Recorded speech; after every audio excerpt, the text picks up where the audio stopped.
আসসালামু আলাইকুম। নতুন আরো একটি ভিডিও নিয়ে আপনাদের সবাইকে স্বাগতম জানাচ্ছি। গত পর্বে আমরা স্ট্যান্ডার্ড আউটপুট সম্পর্কে দেখেছিলাম। এই পর্বে আমরা স্ট্যান্ডার্ড ইনপুট সম্পর্কে দেখব। তো স্ট্যান্ডার্ড ইনপুট এই বিষয়টা কি? গত পর্বে আমরা দেখেছিলাম কিভাবে আমরা একটি কমান্ডকে রিডাইরেক্ট করতে পারি, হ্যাঁ?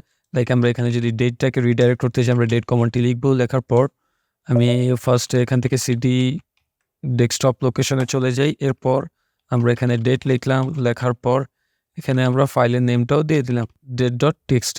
এরপর এন্টার বাটন হিট করলাম। এটা আমরা দেখতে পাচ্ছি যে এই কমান্ডটা এখানে কিন্তু রিডাইরেক্ট হয়ে গিয়েছে, হ্যাঁ? লাইক আমরা যদি ls দেই, ls দিয়ে আমরা সাধারণত কি দেখি? লিস্ট দেখি। তো আমরা ls এরপর -la দেই বা al দেই, এন্টার বাটন হিট করি।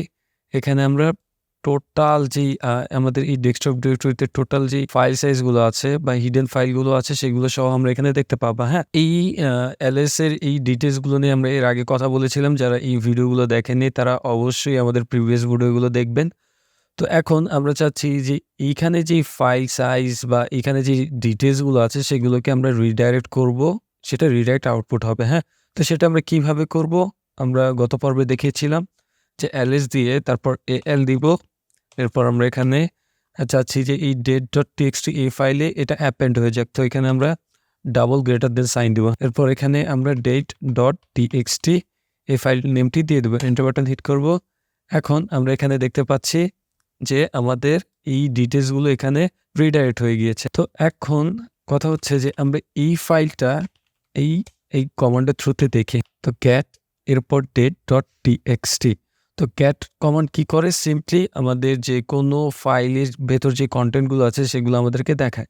এন্টার বাটন হিট করি, সে কিন্তু আমাদেরকে সেই ফাইলের কমান্ডগুলো দেখাচ্ছে। তো এখন আমরা একটা কাজ করি, ক্যাট কমান্ডের পরে কোনো ফাইল নেম না দিই, আমরা জাস্ট ক্যাট কমান্ডটা রান করি।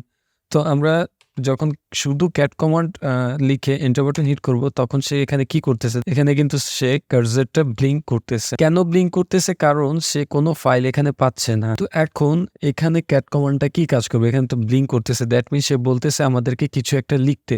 তো আমরা যদি এখানে কিছু একটা লিখি, এন্টার বাটন হিট করি, সে কিন্তু আমাদেরকে দেখাচ্ছে। এটাই কিন্তু অ্যাকচুয়ালি ইনপুট বা এটাকেই স্ট্যান্ডার্ড ইনপুট বলে। তো স্ট্যান্ডার্ড ইনপুট রিডাইরেকশনের জন্য আমাদের লেস দেন সাইন ইউজ করতে হয়।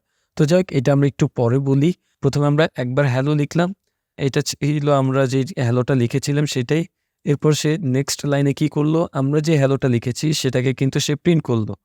এখানে আমরা আবারও লিখলাম, সাইফুল লিখলাম, এন্টার বাটন হিট করলাম। দেখেন প্রথম লাইনটা হচ্ছে আমরা যেই কমান্ডটা ইনপুট করছি সেটা, তারপরের লাইনটা হচ্ছে সে আমাদেরকে আউটপুট করতেছে, হ্যাঁ? দ্যাট মিনস প্রিন্ট করে দেখাচ্ছে।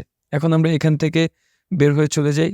বের হয়ে যাওয়ার জন্য আমরা সিম্পলি কন্ট্রোল-D বাটন প্রেস করতে পারি, তাহলে এখান থেকে বের হয়ে যাবে। তো যখন এই ক্যাট কমান্ডের থ্রুতে একটি ফাইল রান করি বা একটি ফাইল দেখি, তখন কিন্তু সে এখানে কি করে? প্রথমে আমাদেরকে কমান্ড দিতে হয়, তারপর আমাদের আর্গুমেন্ট দিয়ে দিতে হয়, হ্যাঁ? আর্গুমেন্টটা কি? এই ফাইল নেম। ফাইলটাকে যদি আমরা স্ট্যান্ডার্ড ইনপুট হিসেবেও শো করতে চাই তাহলে আমাদের কি করতে হবে?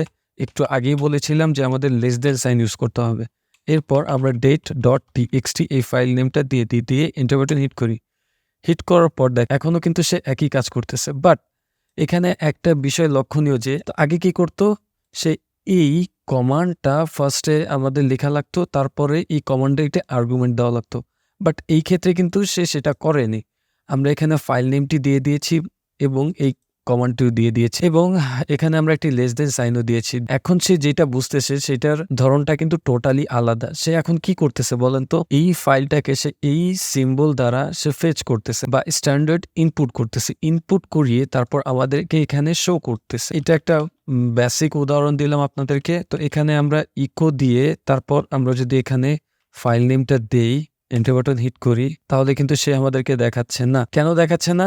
ইকো হইলে তো আমাদেরকে দেখানোর কথা, হ্যাঁ? কিন্তু সে দেখাচ্ছে না। ইকো কি কাজটা করে? ইকোর কাজটা কিন্তু টোটালি আলাদা। এই কারণে আমি আপনাদেরকে ফার্স্টে ইকো দিয়ে দেখাইনি, জাস্ট ক্যাট কমান্ডের থ্রুতেই দেখিয়েছি। এই ক্ষেত্রে সে কি করে? প্রথমে এই ফাইলটাকে আগে দেখে, তারপরে এই সিম্বল দ্বারা সে বুঝে যে না, এই ফাইলটা এখানে ইনপুট করতে চাচ্ছি। দ্যাটস ওয়াই সে এখানে আমাদেরকে অ্যাটাচ করে দিচ্ছে। লাইক এখানে যদি আমরা একটা কমন এক্সাম্পল দেই, আমরা যদি একটা ইমেইল ওপেন করি, ইমেইল করতে গেলে আমরা কি করি? মনে আছে আপনাদের? যারা ইমেইল করতে পারি তারা সবাই জানি যে ইমেইলে আমরা একটি ফাইল এখানে আমরা অ্যাটাচ করে দিতে পারি। লাইক এখানে আমরা চাইলে একটি ফার্স্টে ইমেইল অ্যাড্রেস দিব, তারপর সাবজেক্ট দিব, তারপর ডিটেইলস দিব। তারপর আমরা এখানে একটি ফাইল চাইলে অ্যাটাচ করে দিতে পারি। তো সেইভাবেই এই স্ট্যান্ডার্ড ইনপুটটা কাজ করে। সে সিম্পলি এটাকে অ্যাটাচ করে নেয়। তো এখানে যদি আমরা আরেকটা কমান্ড ইউজ করি, লাইক এখানে আমরা যদি কমান্ড লাইনের থ্রুতে একটি মেইল সেন্ড করি তাহলে আমাদের কি করতে হবে জানেন? সার্ভারের থ্রুতে বা কখনো যদি আমরা সার্ভার কনফিগারেশনের ক্ষেত্রে কাজ করি অথবা আমাদের এই টার্মিনাল যদি আমাদের মেইল সার্ভারটা সেট আপ করে দিই তাহলে সেই ক্ষেত্রে কিভাবে কাজ করে যে আমাদের প্রথমে এই মেইল কমান্ডটি ইউজ করতে হয়, তারপর অপশন ইউজ করতে হবে। এরপর আমরা এখানে চাইলে হ্যালো কথাটা লিখে দিতে পারি। তারপর এখানে আমরা একটা কাজ করতে পারি, সেটা হচ্ছে যেই ইমেইলে আমরা ইমেইল করতে চাচ্ছি সেই ইমেইলটা আমরা এখানে দিয়ে দিতে পারি। লাইক আমি এখানে দিলাম saifulwebdev@yahoo.com। এরপর আমরা লেস দেন সাইনটা দিলাম। দেওয়ার পর আমরা এখন চাচ্ছি যে date.txt এই ফাইলটা অ্যাটাচ হয়ে যায়। সেই ক্ষেত্রে আমরা date.txt এই ফাইল নেমটা দিয়ে দিব। দেওয়ার পর এন্টার বাটন হিট করব।